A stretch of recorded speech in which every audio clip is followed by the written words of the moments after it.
Today, we're going to look at some of the biggest business blowups you can imagine. And we're going to find out that the real reason for these failures, well, it's not what you think. It's not about the business plan, it's about psychology. Let's get into it. I mean, it's a real head-scratcher, isn't it? You've got these brilliant CEOs, super experienced investors, the best of the best, and yet somehow they end up steering these massive companies straight into financial disaster. How on earth does that happen? Okay, let's start with a number. $1.7 billion. That's how much cash got torched by a company called Quibi. It was a streaming service that was here one day and gone the next. Lasted less than 2 years. And if you think that's a lot, get a load of this one. $20 billion. That's roughly the price tag for the whole Boeing 737 MAX crisis. You know, these aren't small oopsies. These are full-blown financial black holes. So here's the twist. The thing that caused all this chaos, it wasn't a typo in a spreadsheet. It wasn't a bad market report. The real culprit is, well, it's us. It's the quirky, predictable, and, let's be honest, sometimes totally irrational way our brains are wired. All right, so to really get to the bottom of this, we have to look at these little psychological traps that pretty much everyone, even the absolute smartest people, can fall into. They're called cognitive biases, and they're like these invisible strings pulling the levers on our most important decisions. First up, we've got the overconfidence bias. This one's a classic. It's that powerful gut feeling that you just can't be wrong. You know, it's when you believe in your own brilliant idea so much that you completely stop questioning it. It's a huge blind spot, and it can steer you right off a cliff. And then you've got its evil twin, the sunk cost fallacy. Oh, and you've definitely felt this before. It's that nagging little voice that says, but we've already put so much time and money into this. We can't quit now, even when every single sign is screaming, abandon ship. It's what makes us throw good money after bad, again and again. So let's stop talking theory and look at how this plays out in the real world. Our first case study is Quibi, a perfect and incredibly expensive example of that overconfidence trap just snapping shut. So the whole thing, every single one of those $1.7 billion, was riding on this one giant, unshakable belief that people were desperate to watch expensive Hollywood-quality shows, but only on their phones, not on their TVs, not on their iPads, just their phones. That was the bet. And this is really the heart of it.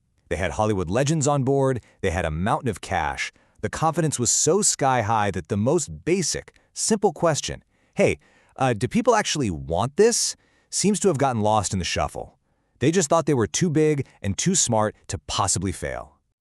All right, now let's move on to our next case because this is where it gets even more serious. You start with that overconfidence and you fall right into the next trap, the sunk cost spiral. And for that, we have to talk about the tragic story of the Boeing 737 MAX. I mean, the scale here is just, it's hard to even wrap your head around. Over $20 billion in direct costs alone. And that doesn't even begin to touch the damage to the company's reputation, and more importantly, the tragic loss of human life. And it all stemmed from a series of decisions driven by a very human flaw. So, Boeing basically came to this massive fork in the road. On one side, they could start fresh, design a totally new plane from the ground up. It would be expensive, sure, but it would be the right thing to do. On the other side, they could just double down. Keep pouring money into the old, flawed design to try and protect the money they'd already spent. It's the sunk cost fallacy in a nutshell. Do you protect the past, or do you make the right choice for the future? And they chose to double down.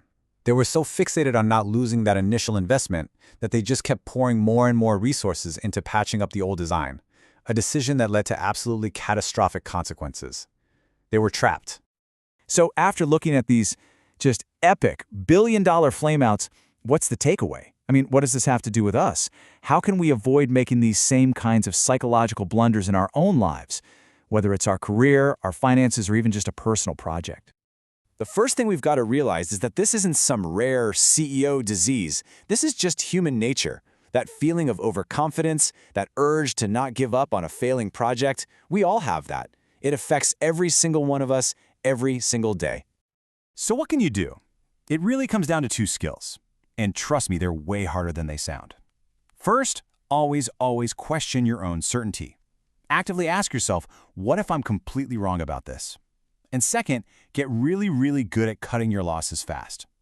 The second you realize something isn't working, have the guts to walk away, no matter how much you've already put into it. So I'll leave you with a question to think about. In your own life, Your job, a side hustle, maybe even a relationship. What's the sunk cost that you're holding on to? The thing you keep investing in, not because it has a bright future, but just because you've already invested so much. That right there is the billion-dollar question.